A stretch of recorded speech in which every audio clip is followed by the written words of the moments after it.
하나님께서 우리 희락 사랑방의 찬양을 기쁘게 받으신 줄로 믿습니다. 할렐루야. 하나님께 사랑받으시고 하나님을 사랑하셔서 또 주일 찬양 예배 드리시는 믿음의 가족 한 분 한 분에게 하나님 우리 아버지와 주 예수 그리스도로부터 은혜와 평강이 넘치도록 임하심을 믿습니다. 지금 이 시간 무엇을 가지고 계십니까? 라는 제목으로 하나님의 말씀을 전하겠습니다. 우리 성도님들 그런 세대도 있고 아니신 분도 계시겠지만 제 기준으로 말씀드리면 예전에 혹시 중학생 때, 고등학생 때 소개팅 해본 적 있으십니까? 소개팅 다들 안 하신 것처럼 엄숙하게 계시는데 자, 소개팅 하면 이제 뭐 3대3, 5대5 이렇게 만납니다. 만나면 이제 파트너를 정해야 되는데 어떻게 하죠? 그렇죠, 다 아시는 분들 계십니다. 주머니에서 소지품을 꺼냅니다. 그래서 꺼내서 뭐 남자가 꺼내든지 여자가 꺼내면 이게 그 소지품을 보고 찝으면 그 소지품을 낸 사람과 매칭이 돼서 1대1 짝이 돼서 소개팅하는 경우가 있죠. 우리 지금 성도님들 주머니에 뭐가 갖고 계십니까? 주머니에 있는 거 한번 꺼내보십시오. 뭐 있나? 자, 꺼내보십시오. 짜잔! 저는 쿠키가 들어있습니다. 이렇게 주머니에 있는 거 꺼내놓고 우리가 뭔가를 하게 됐는데, 우리 성도님들 요즘은 다 스마트폰에 다 들어있어서 주머니에 따로 넣을 게 없어요. 근데 뭐 스마트폰이나 아니면 차키나 또 뭐 현금 갖고 계신 분들 좀 갖고 계시거나 지갑 갖고 계시겠지만, 우리 여성분들, 여자 성도님들 가방 다 갖고 오셨죠? 예, 성경은 무거워서 못 갖고 와도 가방은 갖고 오셔야 되지 않습니까? 가방에 뭐 들어있으십니까? 많이 들어있습니다. 저는 저희 아내한테 놀랐습니다. 아내의 가방에는요 없는 것 빼고 다 들어있습니다. 제가 뭐 요구하면 다 꺼내줍니다. 그래서 거기에 뭐가 그렇게 많이 들어가냐고 할 정도로 뭐가 많이 있지 않습니까? 그래서 우리 인간은 자꾸 뭔가를 소유해야 됩니다. 요즘은 이제 일반 매장 가지 않고 집에서 인터넷으로 물건들 많이 사시잖아요. 제가 이제 교회 올 때도 보면 각 부서마다 이제 택배를 주문해가지고 어느 때는 문 앞에 이렇게 잔뜩 쌓여있을 때가 있어요. 그래서 저 혼자 왔을 때는 제가 또 그것도 착한 목사 흉내 내려고 다 안으로 이렇게 넣어주는 이렇게 좋은 목사가 저랍니다. 그래서 많이 오는데, 저도 저희 집에 택배가 엄청 많이 옵니다. 나가서 뭐 하기 싫으면 다 보고, 또 저희 아내가 능력자여가지고요 똑같은 제품인데 최저가로 사기 때문에 당신은 돈을 안 벌어도 아주 훌륭한 일을 하고 있다고 제가 칭찬해 주는데, 그래서 집에 어느 때는 뭐 2개, 3개 막 와요. 근데 참 이상하게 분명히 우리가 돈을 내고 택배가 오는 건데 택배가 도착하면 선물 받는 것 같아요. 그래서 뭐 제 아내는 꼭 필요한 것만 사기도 하는데, 저는 아내 몰래 꼭 필요하지 않는데 관심 있어서 가져보고 싶어서 아내 몰래 사는 것들이 있습니다. 그래서 그거 보면 별거 아니네 쓰다가 버릴 때도 있고 보관하고 할 때도 있고 막 그런데, 우리들은 이것저것 필요하기도 하고 필요 없지만 소유하고 싶어서 구매하는 많은 것들이 있습니다. 그래서 사람은 살아가는 날 모든 날 동안 끊임없이 무엇을 살 수밖에 없습니다. 사서 자꾸 자기 주머니를 채웁니다. 주머니가 차 있어야지 마음에 안심이 되기 때문입니다. 그래서 그것도 좋은 거죠.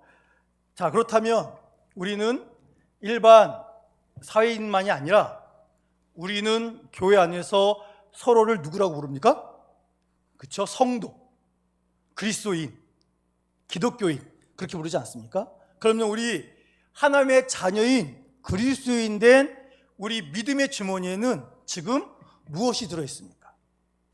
여러분, 우리의 믿음의 주머니에 어떤 것이 들어있어야 될까요? 오늘 성경에서 베드로 사도가 예수 믿는 모든 사람은 이것을 반드시 갖고 살아가야 된다라고 강조하는 것이 있습니다. 이 베드로전서는 누누이 말씀드리지만 이 배경이 어떻습니까? 로마가 기독교를 극심하게 박해할 때입니다. 초대교회가 상상할 수 없는 박해를 받고 있어요. 그래서 베드로 사도가 그 여러 가지 고난 가운데서도 믿음을 지키고 있는 교인들을 칭찬하면서 격려하는 내용이 베드로 전서에 있는 말씀입니다. 변함없이 지금 이 순간에도 이 성경에 기록된 그 순간에 많은 박해가 있었습니다. 박해도 있는데 이 그들이 받은 박해는요, 오해에서부터 시작된 것도 많이 있습니다. 전에 말씀드렸지만 초대교회는 일단 예수님을 믿는 하나님의 자녀들이기 때문에 황제 숭배를 하지 않습니다. 이건 맞는 거예요. 그런데 또 다른 오해가 있는데, 그게 뭐냐면 기독교인들은 이상한 문화가 있다. 그 문화가 뭐냐면 식육 문화, 사람을 잡아먹는다. 그게 뭐라고요? 성찬식 할 때마다 이것은 그리스도의 살입니다, 이것은 그리스도의 피입니다. 그래서 먹고 마시잖아요. 그러니까 그거를 밖에서 보면 야, 저것들도 사람 잡아먹나 보다, 이런 심각한 오해가 있었습니다. 그리고 우리가 교회 안에 오면 서로를 바라보면서 우리는 다 믿음 안에 한 가족이라고 하지 않습니까? 그래서 우리가 어떻게 불러요? 형제님, 자매님. 그러니까 그 사람들이 야, 다 가족이란다, 다 가족이래. 저것들은 막 이상한 짓 하나 보다. 생판 모르는 사람인데 형제고 자매고 가족이라고 우기면서 이상한 짓을 한다. 막 이런 오해를 받았습니다. 그래서 너무나 심각한 비방과 오해를 받았어요. 너무나 억울한 일 투성입니다. 그런 그들을 향해서 베드로 사도가 우리 그리스도인들은 이것을 반드시 갖고 살아가야 됩니다 하고 알려준 것이 있는데, 우리 16절 말씀 우리 함께 봉독하겠습니다. 시작. 선한 양심을 가지라. 이는 그리스도 안에 있는 너희의 선행을 욕하는 자들로 그 비방하는 일에 부끄러움 당하게 하려 함이라. 아멘. 자, 베드로 사도가 뭘 가지라고 말합니까? 선한 양심을 가져라. 우리 그리스도인들은 믿음의 주머니에 그 무엇보다도 선한 양심을 가지고 살아가야 된다라고 말하고 있습니다. 성도님들, 양심이 뭐죠? 우리 모든 사람들에게 있는 도덕적 판단 기준입니다. 그래서 우리가 이렇게 얘기하죠. 네가 양심 있으면 그럴 수 없다. 나는 너의 양심을 믿는다. 이런 말들을 합니다. 그래서 일반적으로 양심은 모든 사람들이 갖고 있는 넘지 않아야 될 최소한의 어떤 가치 기준, 그것을 양심으로 말하고 있습니다. 근데 여러분, 양심은 항상 선할까요? 아닙니다. 성경에도 보면 이 양심을 뭐라고 표현했냐면 더러운 양심이라고 말씀하시기도 하고 화인 맞은 양심, 이렇게 표현할 때도 있습니다. 그러니까 양심 자체가 항상 옳은 것은 아니다 라는 것을 우리에게 알려주고 있습니다. 성경에서 말하는 양심은 단순히 이 도덕적 기준을 가지고 착하게 살게 만드는 원동력, 이렇게 말하지 않습니다. 성경에서 말하는 양심, 특히 선한 양심을 말하고 있는데, 이 선한 양심은 무엇이겠습니까? 하나님의 말씀으로 깨끗하게 되었고 진리에 순종하게 되는 상태, 이것을 선한 양심이라고 말하고 있습니다. 그래서 하나님의 말씀으로 깨끗해졌고 진리에 순종하는 사람은 하나님 아버지 앞에서 어떠한 삶을 살겠습니까? 하나님께 인정함 받는 삶을 살지 않겠습니까? 우리가 이 라틴어로 이 단어를 많이 들으셨을 거예요. 코람 데오. 많이 들어보셨죠? 이것이 하나님 앞에서라는 뜻입니다. 하나님이 지금 우리의 삶을 다 보고 계신단 말이에요. 그런데 요놈 봐라, 이거 잘못하면 내가 박살 내버려야지, 그런 마음으로 하나님 보시겠습니까? 아니에요. 우리를 지켜주시고 보호해주시고 채워주기 위해서 하나님 우리를 지금도 지켜보고 계십니다. 그러니 코람 데오, 하나님 앞에서라는 것은 나는 원죄가 있는 죄인이고 구원받았음에도 불구하고 여전히 죄에 속해 살고 있는 불완전한 존재이지만 하나님 주신 말씀으로 나를 정결케 해주시기 때문에 나는 하나님 아버지 앞에서 부끄럽지만, 여전히 죄짓고 여전히 부끄럽지만 하나님이 나를 이끌어주시는 믿음을 가지고 기쁘게 살아가는 그 모습. 그래서 모든 기독교인들이 가져야 될 신앙의 모습은 뭐냐면, 나는 지금 하나님 앞에서 주님이 기뻐하시는 삶을 살아가는 신앙을 가지고 있습니다. 이것을 고백하는 것이 바로 코람 데오의 신앙입니다. 그래서 선한 양심은 첫 번째 뭐냐면, 오늘 주신 말씀 16절 보세요. 선한 양심을 가지라고 했잖아요. 그 이유가 뭡니까? 이는 그리스도 안에 있는 너희의 뭐가? 너의 선행이 너희를 욕하는 자들로 누가 비방을 당합니까? 우리예요, 우리를 비방하는 사람이에요? 우리를 비방하는 사람이, 예수 믿는 사람이 어떤 오해를 받더라도, 어떤 어려움을 당하더라도 거기에 흔들리지 않고, 당신들이 나를 핍박하지만 나는 나를 붙드신 하나님이 계시기 때문에 하나님이 원하시는 삶을 나는 지금도 살아갑니다. 이런 삶을 살아가면 이 하나님 앞에서의 선한 양심으로 살아가는 그 사람을 하나님이 지켜주신다. 세상에서 부끄러움 당하지 않도록 지켜주신다. 그런 말씀을 오늘 우리에게 주고 계시는 겁니다. 여러분, 우리 가운데도 억울한 일을 당할 때가 있습니까, 없습니까? 있어요. 그러니까 스스로 인정하는 게 아니라 하나님 보실 때 아이고, 내 아들 내 딸이 참 억울하겠다. 그런 순간 우리가 만날 수 있지 않겠습니까? 우리가 믿음을 지키려고 하면 더 큰 어려움이 있어요. 여러분, 때로는 같은 믿는 사람들까지 조롱한다니까요. 야, 네가 뭐 얼마나 대단한 존재라고, 너 혼자 믿으면 좋은 척하냐 하면서 온갖 핍박 다 할 수 있습니다. 참 신기하게도 막 살 때는 어려움이 없어요. 근데 은혜 받았어요. 말씀을 읽다가 정말 주님을 만났습니다. 찬양 가운데 주님이 은혜를 입었어요. 기도하다가 내가 완전히 무너져 버렸어요. 야, 지금부터는 정말 예수님 잘 믿어야 되겠다. 주의 뜻대로 살아야 되겠다. 결단합니다. 결단하고 끊을 거 끊고 정말 바른 믿음으로 가려고 애를 써요. 그럼 그때 찾아오는 건 뭐죠? 격려입니까? 격려가 오는 게 아니라니까요. 시험이 오고 조롱이 옵니다. 여러분, 그건 지극히 정상입니다. 하나님께 속한 모습으로 살아가면 세상이 견디지 못합니다. 그래서 믿음으로 올바르게 살려고 하는 우리에게 더 많은 핍박이 올 수 있습니다. 그럴지라도 오늘 주신 말씀처럼 너희의 뭐가? 너희의 선행이. 그러니까 두 번째 선한 양식이 뭐냐면 우리의 믿음과 우리의 삶이 일치가 돼야 된다. 그런 뜻입니다. 믿음 좋은 척 하는데 삶의 모습이 말씀과 자신이 주장하는 것과 정반대되면 누가 그 사람을 그리스도인이라고 인정할 수가 있겠습니까? 그래서 저도 많이 회개를 하는데 아직도 안 돼요. 저도 못돼 처먹은 인간 중에 하나이기 때문에 내가 이걸 무너뜨려야 된다, 부셔야 된다고 하는데 아직도 안 돼요. 잘하고 있다고 하는데 결정적인 순간에 자꾸 막 쑥쑥 올라옵니다. 제가 이번에 휴가 때 신학교 때 같이 이제 입학하고 군대 제대하고 같이 복학했다가 만났던 그 목사님을 이제 휴가 때 가서 만나서 같이 예배드리고 했거든요. 근데 그 목사님이 그러시더라고요. 제가 이제 20대 때죠. 20대 때 제 아는 대개하게 우리 조 목사님이요 한 성격 하셨어요. 저 좋은 것 같지만 가보면요 성격이요 하여튼 자기 고집이 있어요. 막 그러더라고요. 그랬더니 아내가 맞다고 맞장을 닥쳐서 아직도 내가 많이 살아있구나. 여러분, 우리가 그런 존재이긴 하지만 그러나 우리가 말씀대로 살려고 노력을 해야 됩니까? 안 해야 됩니까? 해야 됩니다. 말씀을 통해서 우리가 변화돼야 돼요. 변화되는 걸 세상이 반기지 않는다니까요. 너 그냥 그대로 살아. 너 그때 못된 대로 살라니까. 너 그렇게 살다가 네가 망해야지. 내가 승리자 되는 거 아니겠느냐? 그러면서 사탄이 우리를 조롱합니다.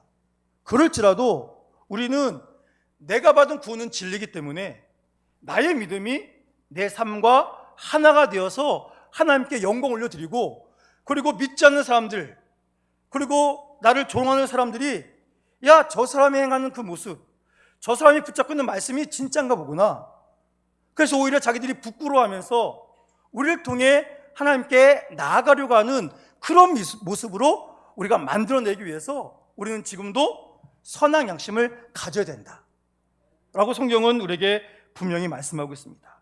여러분, 그래서 베드로가 너희가 억울한 일 당하면 너희도 똑같이 욕해라, 똑같이 싸워라, 그렇게 말하지 않습니다. 너희가 억울한 일을 당하겠지만 너희가 선한 양심을 하나님께로부터 받지 않았느냐? 받았으면 그것이 진짜임을 세상에 보여주기 위해서라도 선한 행동을 해 나가야 된다 라고 알려주고 있습니다. 우리 17절 말씀 함께 봉독합니다. 시작. 선을 행함으로 고난받는 것이 하나님의 뜻일진데 악을 행함으로 고난받는 것보다 나으니라. 아멘. 자, 보십시오. 여기 보니까 이것이 하나님의 뜻입니다 하고 나오는 게 있죠. 뭐가 하나님의 뜻입니까? 선을 행하다가 고난을 받는 것이 누구의 뜻이라고요? 하나님의 뜻입니다. 여러분, 하나님께서 아이고 너 그러면 다쳐, 아이고 너 그럼 넘어져, 아이고 너 그러면 안 돼. 그러면서 우리 하나님께서 우리를 온실 속에 있는 화초처럼 키우는 줄 아십니까? 아닙니다. 야, 너희는 고난을 당해야 된다. 근데 고난을 왜 당해요? 뭐 때문에? 선을 행하다가. 여기서 말하는 선이 뭡니까? 복음 증거하다가, 하나님의 자녀인 것을 세상에 보여주다가 그것 때문에 반드시 고난을 당한다라는 겁니다. 여러분, 우리가 복음 행진 하잖아요. 저도 노방전도 되게 엄청 많이 했거든요. 제가 2008년이겠네요. 2008년에 제가 서울에 있는 증산동에 있는 어느 교회에 있었습니다. 그때 제가 전도 담당 목사였어요. 그래서 제가 말씀드렸지만 그때도 뭐 했다고요? 매일 거기 있는 이제 불광천이 있는데 거기에 오후 2시, 1시에 만나서 1시간 기도해야 하고 2시에 불광천에 가서 커피 전도 했거든요. 커피 전도. 녹차 전도. 매일 했어요, 매일. 그 전도를 제가 되게 오랫동안 했다니까요. 그래서 제 딸이 그때 학교 끝나면 놀러 와요, 전도하는데. 그래서 차 한잔 마시고 갑니다.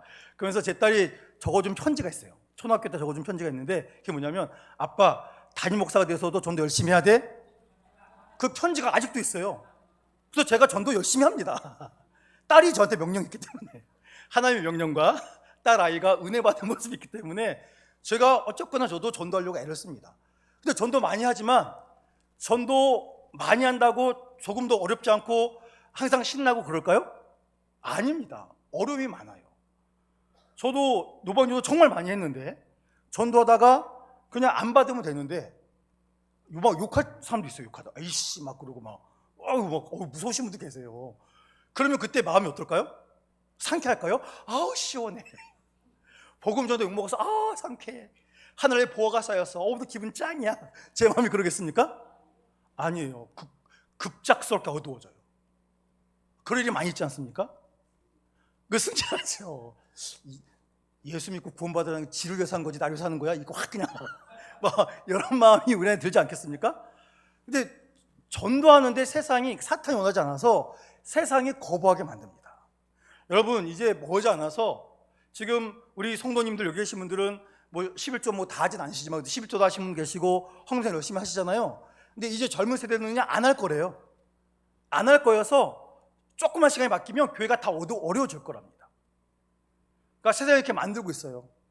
이제 주일 성수하는 거, 11조 하는 거, 우리가 예수 믿기 때문에 기쁘게 했던 모든 일들이 이제 당연한 것이 아니라 거부해도 된다. 이제 선택적 신앙, 그 쇼핑하듯이 하는 신앙, 그 신앙이 점점 깊어질 거랍니다. 그 앞으로 어떻게 되겠지 걱정되지만 우리는 성경에서 말씀하신 대로 더욱더 깊이 믿음으로 나가야 될 줄로 믿습니다. 그 세상이 어려워지니까 점점 더 선을 행하지 않으려고 할 겁니다. 근데 선을 행하다가 전도하면서 거부당하기도 하고 욕도 먹기도 하고 또 밀침을 당하기도 하고, 뭐 우리 교회는 그런 일 없게 말하는데 어떤 분은 전도하다가 뭐 맞기도 하시는 분도 요즘도 그런 분이 있다고 하더라고요. 근데 그래서 고난 당하잖아요. 근데 그것이 뭐라고요? 하나님의 뜻이랍니다. 여러분, 이 17절 하반절 보니까 악을 행하다가 고통 당하는 일이 있죠. 나쁜 짓 하면 고통을 당해야죠. 그건 너무나 당연한 거지만 이 악을 행하다가 고통당하는 것보다 하나님의 뜻대로 선을 행하다가 고통당하는 것이 얼마나 더 좋은 일이냐. 선을 행하다가 고통당하는 것은 내가 지금 선한 양심을 맞게끔 올바르게 살아가고 있구나. 그게 증명된다는 뜻입니다. 여러분, 그래서 우리가 세상에서 손해를 볼 수가 있어요. 그러나 억울한 일을 당할지라도 우리는 뭐 해야 되겠습니까? 선한 양심을 끝까지 붙잡아야 됩니다. 왠지 아십니까? 이 모든 세상 역사는 하나님의 뜻대로 흘러가게 돼 있습니다. 마지막 날에 하나님이 다 심판하십니다. 그러니 우리를 비방했던 세상이 우리가 행하는 선한 행실을 보고 선을 행함으로 고난받는 것도 기뻐하는 우리의 모습을 보고 우리를 힘들게 했던 그 모든 것들이 부끄러움을 당하게 될 것이고, 구원받으면 너무 감사한데 하나님 앞에 심판으로 멸망받을 그 일도 분명히 오게 돼 있습니다. 제가 어떤 영화인가 드라마인가 생각이 안 나는데 봤던 것 중에 대사가 이런 것이 있더라고요.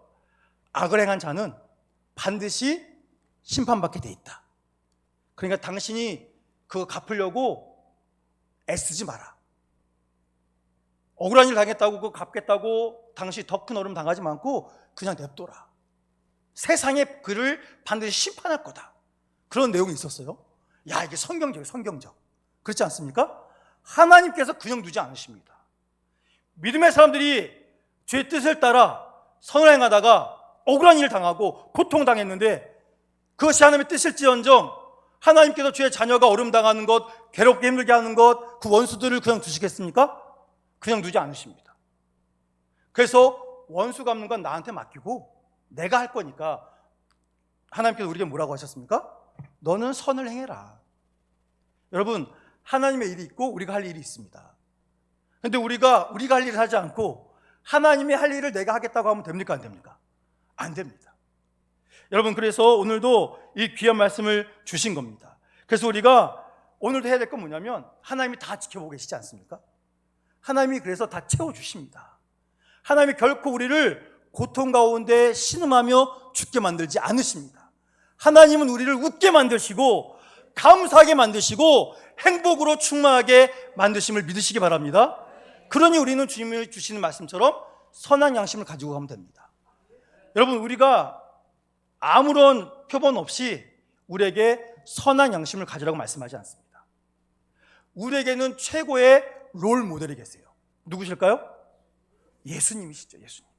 여러분, 우리 18절 말씀 함께 읽겠습니다. 시작. 그리스도께서도 단번에 죄를 위하여 죽으사 의인으로서 불의한 자를 대신하셨으니 이는 우리를 하나님 앞으로 인도하려 하심이라. 육체로는 죽임을 당하시고 영으로는 살리심을 받으셨으니. 아멘. 자, 보십시오. 예수님은 죄가 없는 의인이셨죠. 의인이십니다. 예수님 죄가 없으세요. 그런데 예수님께서 불의한 자들, 바로 저와 우리들을 위해서 뭐 하셨습니까? 십자가에서 죽으셨잖아요. 그렇죠? 죽으셔서 끝나셨습니까? 아닙니다. 어떻게 보면 예수님은 가장 억울한 일을 당하셨지만 예수님은 끝까지 선한 양심에 순종하셨습니다. 지금 18절 상반절 말씀이 그 내용이에요. 예수님께서 억울하셨지만 하나님의 뜻에 순종해서 선한 양심을 완성하셨더니 지금 예수님은 어떻게 되셨습니까? 자, 육체로는 어떻게 되셨다고요? 죽임을 당하셨죠. 근데 영으로는 살리심을 받았다. 여러분, 이것이 얼마나 기쁜 일입니까? 바로 이것 때문에 우리가 구원받은 거 아니겠습니까? 사랑하는 성도 여러분, 예수님도 그 길을 걸어가셨습니다. 기쁘게 걸어가셨습니다. 지금 이 땅에 있는 어떤 인생도 누리지 못할 영광을 하늘나라에서 누리고 계심을 분명히 믿으시기 바랍니다. 여러분, 그것이 바로 우리의 것이 될 거다라고 알려주고 있습니다. 여기 보시면 재밌는 말씀이 있는데 우리 19절 말씀은 신학적으로 여러 오해의 소지가 있어가지고 그냥 그 19절 말씀은 그대로 보시고, 이 19절 말씀의 핵심이 뭐냐면 이 땅에 있는 그 어떤 영혼, 이제 죽은 사람들은 이제 영혼밖에 없으니까 어떤 영혼들도 나는 예수님이 구원자인지 알지 못했다. 나는 예수님이 나를 구원하셨다는 소식을 들어본 적이 없다. 그런 핑계를 대지 못하도록 모두에게 복음을 전파하셨다. 그런 뜻입니다. 근데 재미있는 건 20절 말씀 우리 함께 읽어보겠습니다. 시작. 그들은 전에 노아의 날 방주를 준비할 동안 하나님이 오래 참고 기다리실 때에 복종하지 아니하던 자들이라. 방주에서 물로 말미암아 구원을 얻은 자가 몇 명뿐이니 겨우 8명이라. 자, 보세요. 이 땅의 모든 사람들이 생각하는 것이 어릴 때부터 악으로 충만했다. 그 더 이상 하나님도 견딜 수 없는 수준이 됐기 때문에 물로 심판하셨죠. 그래서 노아의 방주 때 물의 심판으로 인해서 이 땅에 있는 모든 사람들은 죽임을 당했습니다. 그 물에 의해서. 그런데 노아와 그의 가족 8명은 구원을 받았어요. 그들이 방주에 있지 않았습니까?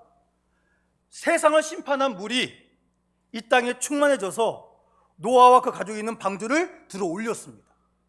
그래서 그 물로 인해서 노아와 그 가족들은 뭘 받았다는 거예요? 구원을 받았다는 겁니다. 21절 말씀 우리 함께 읽겠습니다. 시작. 물은 예수 그리스도께서 부활하심으로 말미암아 이제 너희를 구원하는 표니 곧 세례라. 이는 육체의 더러운 것을 제하여 버림이 아니요 하나님을 향한 선한 양심의 강구니라. 아멘. 자, 보십시오. 노아의 방주의 그 물이 예수님 시대에는 뭐로 바뀝니까? 세례로 바뀝니다. 그래서 원래 세례는 요단강에서 물에 들어갔다 나와야 됩니다. 성부, 성자, 성령 이름으로 온몸에 물에 잠겨야 돼요. 그래서 내가 이제 나의 육체는 죽었다. 나는 이제 예수님의 보혈로 깨끗해졌다. 그거를 보여준 어떤 그 예식을 치러야 됩니다. 근데 우리가 살고 있는 곳에는 뭐 하천이 흘렀지만 이 동네 다 덮어버렸잖아요. 없습니다. 그래서 여기서 뭐 이렇게 만들어서 할 수도 있겠지만 중요한 건 물 세례든 약식 세례든 간에 이 물이 뭐 한다고요? 우리를 깨끗게 해 주었다. 그렇죠? 근데 여러분 여기서 보실 것은 이 물로 세례 받잖아요. 근데 그 세례가 내 육체의 더러운 것을 씻어주는 것, 그런 것이 아니다라는 것을 알려주고 있습니다. 세례는 몸에서 더러운 때를 벗기는 것이 아니고 세례를 통해서 깨끗한 양심으로 살겠다고 하나님 아버지 앞에서 서약하는 것이다. 그래서 이 세례가 우리를 정결케 해줘서 선한 양심을 가졌다는 것이 무엇으로서 증명됐다는 겁니까? 자, 여기 보신 것처럼 그 예수 그리스도께서 뭐 하심으로? 부활하심으로 말미암아. 예수님이 죽음의 권세를 깨뜨리고 부활하심을 통해서 이 세례의 물이 우리에게 선한 양심을 주셔서 하나님의 자녀가 되어서 살게 하시는 모든 것을 증명해 주셨다라는 것을 우리에게 분명히 알려주고 있습니다. 그러니 여러분, 예수 그리스도의 부활이 그래서 우리가 중요합니다. 예수 그리스도의 부활을 믿는 믿음 안에서 우리는 하나님이 주시는 이 선한 양심을 가지게 되는 것이고, 이 선한 양심을 가지고 담대해 나가는 자가 구원받음을 증명하는 것이다 라는 것을 우리가 분명히 알려주고 있습니다. 사랑하는 성도 여러분, 설교를 시작하면서 드렸던 질문 또 드리겠습니다. 여러분, 지금 우리에게는 무엇이 있어야 됩니까? 구원받은 우리에게는 무엇이 있어야 됩니까? 선한 양심이 있어야 됩니다. 다른 것도 육체 것도 필요하겠지만 구원받은 우리에게는 말씀을 통해 새롭게 된 예수의 보혈로 변화된 선한 양심이 우리 안에 충만히 있어야 된다는 뜻입니다. 이 선한 양심이 있어야 세상의 염려 근심, 남을 향한 미움과 시기, 세상의 성공에 집착하는 것과 세상에서 우리를 억압하는 모든 것으로부터 우리는 진정으로 자유해질 수 있다라는 것을 분명히 알려주고 있습니다. 여러분, 예수님의 부활하심이 우리에게 선한 양심이 주어졌다라는 증표라는 것을 오늘 분명히 알려주고 계십니다. 그러니 오늘 말씀을 기억하시고 세상이 알아주지 않아도 하나님이 알아주십니다. 여러분, 우리는 누구 앞에 서 있다고요? 하나님 앞에서. 하나님이 우리를 다 돌봐주십니다. 지켜봐 주세요. 그러니 혹 손해가 오더라도 우리의 믿음과 삶이 어떻게 돼야 된다고요? 일치. 하나가 돼야 됩니다. 그리고 우리는 예수님의 부활하심을 믿는 사람들 아니겠습니까? 그러니 어떠한 고난 속에서도 낙심하지 말고 이 구원의 확신을 가지고 하나님이 나를 이끄신다. 내 안에 하나님과 연결되어 있다는 것을 알려주는 선한 양심이 오늘도 나를 하나님께로 더욱더 가까이 인도해주고 계시다. 이것을 분명히 기억하시고, 주님, 제가 지금도 더러워지고 있습니다. 예수님의 보혈만이 저를 깨끗게 하십니다. 말씀을 통해 깨닫고 예수의 보혈을 의지함으로 내 안에 있는 선한 양심이 더욱더 뜨거워지게 하여 주시옵소서. 다른 것 따라가지 말고 선한 양심이 나를 하나님께로 인도하는데 그 인도함을 따라서 세상 따위는 이겨내고 세상의 즐거움이 아닌 세상의 즐거움이 따라오지 못하는 하나님의 즐거움 가운데서 더 기뻐하며 감사하며 살아가는 믿음의 용사들 되게 해주시옵소서. 이렇게 기도하시면서 날마다 할렐루야 하나님을 찬양하며 살아가시는 우리 행복한 세계비전교회 믿음의 가족들 되시기를 주의 이름으로 축원합니다.